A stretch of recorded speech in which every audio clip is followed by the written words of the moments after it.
Evening अड्डा लगातार आप सभी व्यूअर्स के लिए रहस्यमयी और रोचक जानकारियां लेकर आता रहा है। और आज भी इस वीडियो में हम कुछ नए और रोचक तथ्यों के बारे में जानेंगे। कई व्यूअर्स ने कमेंट किए कि हमें अघोर पंथ या अघोरी के संबंध में जानना है कि अघोरी कैसे बनते हैं, अघोरी कौन होते हैं, वे खान पान में क्या लेते हैं, क्या पहनते हैं, उनकी जीवन कैसी होती है। तो आज इस वीडियो में हम आपको अघोर पंथ या अघोरी के बारे में बताने वाले हैं। अघोरी जिस धर्म को मानते हैं वो है अघोर पंथ। ये कोई धर्म नहीं है, हिंदू धर्म के अंदर ही ये एक साधना होती है। उस साधना को करने के लिए आपको अघोर होना पड़ता है। तो आइए शुरू करते हैं आज का हमारा वीडियो। मैं हूं सूरज कुमार सिल, आप देख रहे हैं इवनिंग अड्डा। अगर आपने अभी तक इस चैनल को सब्सक्राइब नहीं किया है तो प्लीज हमारे इस चैनल को सब्सक्राइब करें और बेल आइकन पर क्लिक करना बिल्कुल भी न भूलें। तो आइए शुरू करते हैं।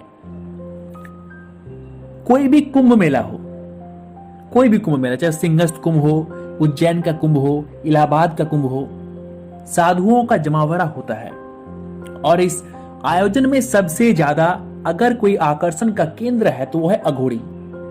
आप देश के कोई भी बड़े शमशान में चले जाइए, चाहे वो बंगाल की तारापीठ का शमशान हो या फिर मां कामाख्या देवी का शमशान या फिर काल भैरव का शमशान, चाहे बनारस हो या उज्जैन महाकालेश्वर शमशान, सभी जगहों पर आपको अघोरी जप तप और तांत्रिक क्रियाएं करते नजर आ जाएंगे। खासकर तांत्रिक क्रियाएं कामाख्या मंदिर में होती है, इस पर भी हमने वीडियो बनाई है।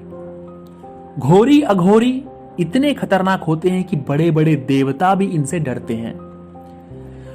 अघोरी तांत्रिक शमशान के सन्नाटे में जाकर तंत्र क्रियाओं को अंजाम देते हैं, घोर रहस्यमयी साधनाएं करते हैं। वास्तव में अघोर विद्या डरावनी नहीं है, उसका स्वरूप डरावना होता है। अघोर का अर्थ है अजोर घोर, यानी जो घोर में ना हो, डरावना ना हो, जो सरल हो, जिसमें कोई भेदभाव नहीं हो, कोई हिंदू मुस्लिम नहीं हो, कोई जाति पाति नहीं हो। अघोर बनने की पहली शर्त है अपने मन से घृणा को निकालना। अघोर क्रिया व्यक्ति को सहज बनाती है। मूलतः अघोरी उसे कहते हैं जो शमशान जैसी भयावह और विचित्र जगह पर भी उसी सहजता से रह सके जैसे हम घरों में रहते हैं। ऐसा माना जाता है कि अघोरी मानव के मांस का भी सेवन करता है। ऐसा करने के पीछे यही तर्क है कि व्यक्ति के मन से घृणा निकल जाए। जिनसे समाज घृणा करता है अघोरी उन्हें अपनाता है। लोग शमशान, लाशें, मुर्दे के मांस व कफन से घृणा करते हैं, लेकिन अघोरी ने अपनाता है। अघोर विद्या भी व्यक्ति को हर चीज के प्रति समान भाव रखने की शिक्षा देती है। अघोर तंत्र को बुरा समझने वाले शायद यह नहीं जानते कि इस विद्या में लोक कल्याण की भावना है। अघोर विद्या व्यक्ति को ऐसी बनाती है जिसमें वो अपने पराये का भाव भूलकर हर व्यक्ति को समान रूप से चाहता है, उसके भले के लिए अपनी विद्या का प्रयोग करता है। अघोर विद्या के जानकारों का मानना है कि जो असली अघोरी होते हैं वे आम दुनिया में सक्रिय भूमिका नहीं रखते, वे केवल अपनी साधना में ही लीन रहते हैं। अघोरियों की पहचान ही यही है कि वे किसी से कुछ मांगते नहीं है। क्या है अघोर पंथ? साधना की एक रहस्यमयी शाखा है अघोर पंथ। उनका अपना विधान है, अपनी विधि है, अपना नियम और कानून है, अपना अलग अंदाज है जीवन को जीने का। अघोरपंथी साधक अघोरी कहलाते हैं। खाने पीने में किसी तरह का कोई परहेज नहीं, जो मिले वही खाए। अघोरी लोग गाय का मांस छोड़कर बाकी सभी चीजों का भक्षण करते हैं। अघोर पंथ में शमशान साधना का विशेष महत्व है, इसलिए अघोरी शमशान में ही वास करना पसंद करते हैं। शमशान में साधना करना शीघ्र ही फलदायक होता है। अघोर पंथ के प्रणेता भगवान शिव माने जाते हैं। कहा जाता है कि भगवान शिव ने स्वयं अघोर पंथ को प्रतिपादित किया था और अघोरी रूप लेकर धरती पर प्रकट हुए थे। अवधूत भगवान दत्तात्रेय को भी अघोर शास्त्र का गुरु माना जाता है। अवधूत दत्तात्रेय को भगवान शिव का अवतार भी मानते हैं। अघोर संप्रदाय के विश्वासों के अनुसार ब्रह्मा, विष्णु और शिव इन तीनों के अंश और स्थूल रूप में दत्तात्रेय जी ने अवतार लिया।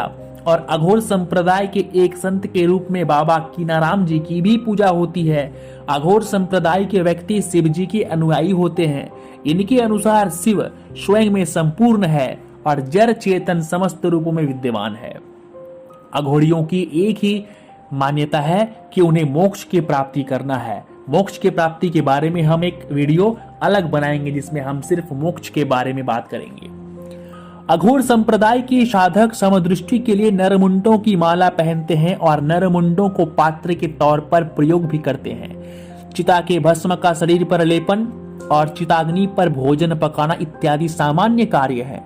अघोर दृष्टि में स्थान भेद भी नहीं होता, अर्थात महल या शमशान घाट एक समान होते हैं। वाराणसी या काशी को भारत के सबसे प्रमुख अघोर स्थान के तौर पर मानते हैं। भगवान शिव की स्वयं की नगरी होने के कारण यहाँ विभिन्न अघोर साधकों ने तपस्या भी की है। यहाँ बाबा कीनाराम का एक महत्वपूर्ण तीर्थ भी है। काशी के अतिरिक्त गुजरात के जूनागढ़, जहाँ से जूना अखाड़े का शुरुआत होती है, वो एक महत्वपूर्ण स्थान है। जूनागढ़ को अवधूत भगवान दत्तात्रेय की तपस्या के स्थल के रूप में मानते हैं। अघोरियों के बारे में मान्यता है कि बड़े ही रूखे स्वभाव के होते हैं, लेकिन भीतर उनमें जन कल्याण की भावना छुपी होती है। अगर किसी पर वे मेहरबान हो जाए तो अपनी सिद्धि का शुभ फल देने में भी वे नहीं हिचकते और अपनी तांत्रिक क्रियाओं का रहस्य भी उजागर कर देते हैं। यहाँ तक कि कोई उन्हें अच्छा लग जाए तो उसे वो अपनी तंत्र क्रियाएं सिखाने को भी राजी हो जाते हैं। इनकी वाणी से सावधान रहना चाहिए। इन्हें आशीर्वाद शीघ्र प्रतिफलित होती है। अगर ये खुश हो जाएं तो आपकी किस्मत बदलने की क्षमता रखते हैं। अघोरी शमशान में 3 तरह से साधना करते हैं: शमशान साधना, शिव साधना और शव साधना। ऐसी साधनाएं अक्सर तारापीठ के शमशान, कामाख्या पीठ के शमशान, त्र्यंबकेश्वर और उज्जैन के चक्र तीर्थ के शमशानों में होती है। अघोर पंथियों के 10 तांत्रिक पीठ माने गए हैं। शिव साधना में शव के ऊपर पैर रखकर खड़े रहकर साधना की जाती है। इस साधना का मूल शिव की छाती पर पार्वती द्वारा रखा हुआ पांव है। ऐसी साधनाओं में मुर्दे को प्रसाद के रूप में मांस और मदिरा चढ़ाया जाता है। शव और शिव साधना के अतिरिक्त तीसरी साधना होती है शमशान साधना, जिसमें आम परिवारजनों को भी शामिल किया जा सकता है। इस साधना में मुर्दे की जगह शव पीठ की पूजा की जाती है, उस पर गंगा जल चढ़ाया जाता है। यहाँ प्रसाद के रूप में मांस मदिरा की जगह मावा चढ़ाया जाता है। अघोर पंथ की 3 शाखाएं: अघोर, सरभंगी, घोरे। इनमें से पहली में कुल्लू सिंह व कालीराम हुए, जो कीनाराम बाबा के गुरु थे। कुछ लोग इस पंथ को गुरु गोरखनाथ के भी पहले से प्रचलित बतलाते हैं और इसका संबंध शैव संप्रदाय के पाशुपात अथवा कालामुख संप्रदाय के साथ जोड़ते हैं। दोस्तों, ये अघोरी इतने खतरनाक होते हैं कि आप सोच भी नहीं सकते। मैंने पहले ही कहा, देवता तक इनसे डरते हैं। तांत्रिक क्रियाओं को शव साधना, शिव साधना, शमशान साधना करने के बाद इतनी ऊर्जा और इतनी सिद्धियां ये प्राप्त कर लेते हैं कि अगर किसी को अभिशाप दे दे तो वो व्यक्ति खत्म हो जाता है। अगर किसी व्यक्ति को आशीर्वाद दे दे तो वो व्यक्ति फकीर से राजा भी हो सकता है। परंतु इनका आशीर्वाद पाना उतना आसान नहीं है। अगर ये देखते हैं कि जब ये खुश होते हैं किसी व्यक्ति से या आपसे, तब जाकर ये आपको आशीर्वाद देते हैं। तो अघोर तंत्र के बारे में हमने आपको बताया बहुत ही शॉर्टकट में। इससे भी अगर अधिक कुछ जानकारी आपको चाहिए तो आप कमेंट कीजिए, उस पर हम वीडियो अवश्य बनाएंगे और अगला वीडियो हमारा मोक्ष पर आएगा। Thank you for watching video. Channel को सब्सक्राइब अवश्य कीजिए।